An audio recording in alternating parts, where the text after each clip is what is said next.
Good morning, most welcome in Avinash tutorial. आप सभी का अविनाश ट्यूटोरियल में स्वागत है। आज की जो क्लासेस है वो ट्रिग्नोमेट्री स्लाइड से रिलेटेड प्रैक्टिस क्वेश्चंस है। मैं आपको थोड़ा सा अपने इस क्लास के माध्यम से बताना चाहूँगा कि अब तक मैंने जितने भी हिंदी या इंग्लिश में जो चीज़ें हमने अपलोड की हैं क्लासेस 9th एंड 10th में, और 9th-10th बेसिस से उसका कॉन्सेप्ट तो है ही, बट टोटल कॉन्सेप्ट जो है मेरा वो स्लाइड्स और पॉलिटेक्निक को लेकर के है, जिसमें कि चैप्टर के इसी पार्ट से वो क्वेश्चंस राइज करके आपसे पूछते हैं। तो आपसे हम्बल रिक्वेस्ट है कि आप उस चैप्टर की थ्योरी को भी समझिए जो हमने साइंस में भी बता रखे हैं, फिजिक्स, केमिस्ट्री में, भौतिकी, रसायन में। आपको हिंदी में समझ में आता आप हिंदी वाली चीज़ों को देख लीजिए, इंग्लिश में समझ में आता आप इंग्लिश वाली चीज़ों को देख लीजिए। रिगार्डिंग मैथ्स में भी मेरा यही है। मैथ्स में ये मत समझिए कि मैंने जो हिंदी में डाला है और उस हिंदी का आपके इस एग्जामिनेशन से कोई रिलेशन नहीं है। 100% आपके इस एग्जामिनेशन से ही रिलेटेड है, क्योंकि इस एग्जामिनेशन में हिंदी और इंग्लिश बोथ मीडियम के बच्चे बैठते हैं। तो हमने कंबाइन ये क्लासेस हमने बना रखी है। तो ट्राई कीजिए कि दोनों टाइप के जो पार्ट है उनको फॉलो कीजिए, हिंदी और इंग्लिश, और अपने गोल को अचीव कीजिए। तो आज का जो क्वेश्चन है ट्रिग्नोमेट्री का वो हमने लिया है, और ये भी काफ़ी इम्पोर्टेंट क्वेश्चन है। और इस क्वेश्चन में जैसे आपका दिया रहता है, क्वेश्चन में आपका x की वैल्यू दिया रहता है, x equal to a cos theta है and y equal to b sine theta है। अगर ये चीज़ गिवन है तो हमें फाइंड आउट करना है b square x square plus a square y square, इसकी वैल्यूज क्या हो जाएगी, ये वैल्यू हमें फाइंड आउट करना है। तो इसके लिए आप क्या करेंगे, ये सारा वैल्यूज इसमें डालिए। बी स्क्वायर एक्स की जगह पे ए कॉस थीटा इसका whole square plus A square कर लेंगे, और वाई की जगह पे ये वैल्यू पुट अप करते हैं बी साइन थीटा और इसका होल स्क्वायर। अब सिंप्लीफाई करते हैं तो ये B square A square cos square theta plus A square B square sine square theta, और दोनों में कॉमन आ रहा है ए स्क्वायर बी स्क्वायर, तो आपका आ जाएगा cos square theta plus sine square theta, और इसकी वैल्यूज क्या होती है 1। तो इस तरह से आपका रिजल्ट आ जाता है ए स्क्वायर बी स्क्वायर। इस एक्सप्रेशन का जो रिजल्ट आ जाता है आपका यहाँ पर वो आता है ए स्क्वायर बी स्क्वायर। अब हम लोग थोड़ा सा नेक्स्ट क्वेश्चन के साइड में चलते हैं। इसी तरह से नेक्स्ट क्वेश्चन जैसे आपका रहेगा cos square 20 degree plus cos square 70 degree whole divided by 2 sine square 59 plus sine square 31।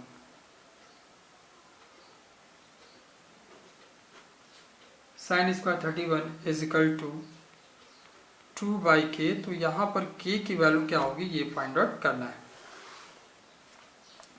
तो इसके लिए क्या करेंगे, तो इसके लिए ट्रिग्नोमेट्री की एक प्रॉपर्टीज, उस प्रॉपर्टीज को आप रिमाइंडर कीजिए। करना क्या है, जब भी आपको अननोन एंगल देता है, जैसे 20 और 70 का वैल्यू आपके एकेडमिक कैलकुलेशन में नहीं है, तो आपका ऑप्शन क्या हो जाता है कि आप इसका पेयर बनाइए। पेयर में 70 प्लस 20 की वैल्यू चेक कीजिए, क्या ये 90 आता है। अगर 90 आता है तो दोनों में से किसी एक को चेंज कीजिए। वैसे ही इन दोनों का पेयर बनाइए, 59 और 31 को अगर ऐड करते हैं तो 90 आता है, यस 90 आता है, तो किसी एक को आप दूसरे में टर्म में चेंज कर लीजिए, और चेंज करने के बाद आपका आंसर आ जाएगा। जैसे हम यहाँ पर कर रहे हैं, ऊपर हमने 20 को चेंज किया, तो 20 के लिए हम लिख सकते हैं कॉस स्क्वायर 90 माइनस 70, क्योंकि 90 माइनस 70 हो जाता है 20, और इसको हम चेंज नहीं करते हैं। नाउ डिवाइडेड बाय डिनोमिनेटर में आ जाते हैं यहाँ पर साइन स्क्वायर, और यहाँ हमने चेंज किया 90 माइनस 31, 90 से 31 माइनस करेंगे 59 आ जाएगा, प्लस साइन स्क्वायर 31, और अब कॉस 90 माइनस थीटा होता है साइन थीटा, तो ये हो जाएगा आपका sine square 70 plus cos square 70 whole divided by 2 bracket में sine 90 minus theta cos theta, तो ये हो जाएगा आपका cos square 31 plus sine square 31। Now sine square theta plus cos square theta की वैल्यू 1 होती है, cos square theta plus sine square theta की वैल्यू 1 होती है, तो ये रिजल्ट आपका 1/2 आ जाएगा। बट इस रिजल्ट को 2/k में कन्वर्ट करना है, तो हम क्या करेंगे कि 1/2 में 2/2 से मल्टीप्लाई डिवाइड कर लेते हैं, तो ये 2/4 आ जाता है। अगर 2/4 2/k के बराबर है तो k की वैल्यू आपकी यहाँ से 4 आ जाती है। बहुत इंपॉर्टेंस है ये टॉपिक्स, जो अपने आप में समझने के लिए भी काफ़ी ज़रूरी है। अब हम लोग अगले क्वेश्चन की साइड में बढ़ते हैं। नेक्स्ट क्वेश्चंस में है रिगार्डिंग एंगल दिया हुआ और बहुत इंपॉर्टेंट थोड़ा सा ट्रिकी क्वेश्चन है। ये कॉट के टर्म में भी आता है, इन चीज़ों को थोड़ा सा ध्यान दीजिएगा। कॉट के टर्म में भी रहता है, इसमें भी रहता है। tan 1 डिग्री tan 2 डिग्री इस तरह से, tan 45 डिग्री, tan 46 और डिसेंडिंग ऑर्डर होते होते आपको यहाँ पर tan 89 तक होता है। तो देखिए इस टाइप का क्वेश्चन में करना क्या है, थोड़ा सा ट्रिकी टाइप का क्वेश्चन है। आप पेयर बनाइए। अगेन मैंने बताया है आपको पिछले क्वेश्चन में, जब भी आपको एंगल नहीं मालूम रहता, जैसे 30, 45, 60, 90, 0 की वैल्यूज मालूम है, आप डायरेक्टली वैल्यू डाल सकते हैं। लेकिन जब ऐसा एंगल आ जाता है जिसकी वैल्यूज आपको नहीं मालूम है, तो उस केस में आप पेयर बनाइए। जैसे 1 और 89 का पेयर आपको 90 आता है, तो किसी एक को चेंज कर दीजिए। 2 और 88 का पेयर आपका 90 आता है, तो किसी एक को चेंज कर ले। तो वैसे ही हमने चेंज कर लिया। यहाँ पर हमने किया tan 90 माइनस 89 करेंगे तो 1 डिग्री आ जाएगा। सिमिलरली tan 90 माइनस 88 करेंगे तो ये 2 डिग्री आ जाएगा। डॉट डॉट डॉट, ये आपका 45। tan 45 चेंज करने की कोई ज़रूरत नहीं, क्योंकि tan 45 की वैल्यूज मालूम है।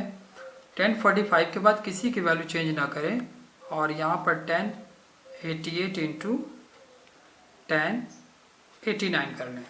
अब इसको सिंप्लीफाई करें, tan 90 minus theta cot theta होता है, ये हो जाएगा cot 89 into cot 88 dot dot dot. tan 45 की वैल्यू 1 होती है, 1 कर ले, dot dot dot. tan 88 into tan 89। तो आपको थोड़ा सा एक रिमाइंडर फॉर्मूला डालेंगे कि tan theta into cot theta इसकी वैल्यू होती है 1, क्योंकि cot theta 1/tan theta, tan tan cancel, therefore tan theta into cot theta 1 होता है। यहाँ पर cot 89 को अगर tan 89 से मल्टीप्लाई करेंगे तो 1 होगा। सिमिलरली cot 88 को tan 88 से मल्टीप्लाई करेंगे तो 1 होगा।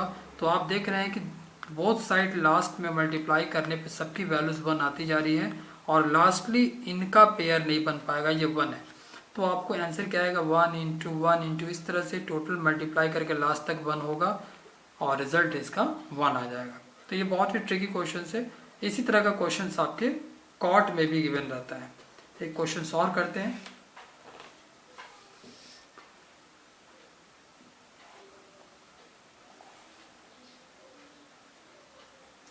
अगर क्वेश्चन में दिया हुआ है कि 60 डिग्री प्लस a और इसकी वैल्यू अगर 90 डिग्री है, देन कॉसेक a की वैल्यूज क्या होगी। बहुत ही सिंपल है क्वेश्चंस, देखने ही से लग रहा है। तो यहाँ से पहले हम a की वैल्यू निकाल लें। a की वैल्यू होगी 90 माइनस 60, और a हो जाएगा आपका 30 डिग्री।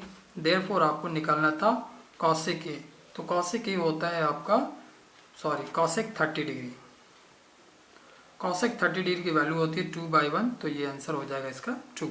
तो आज की क्लासेस में हमने ट्रिग्नोमेट्री के most important question, practice question जो था हमने स्लाइड्स के देखे थे।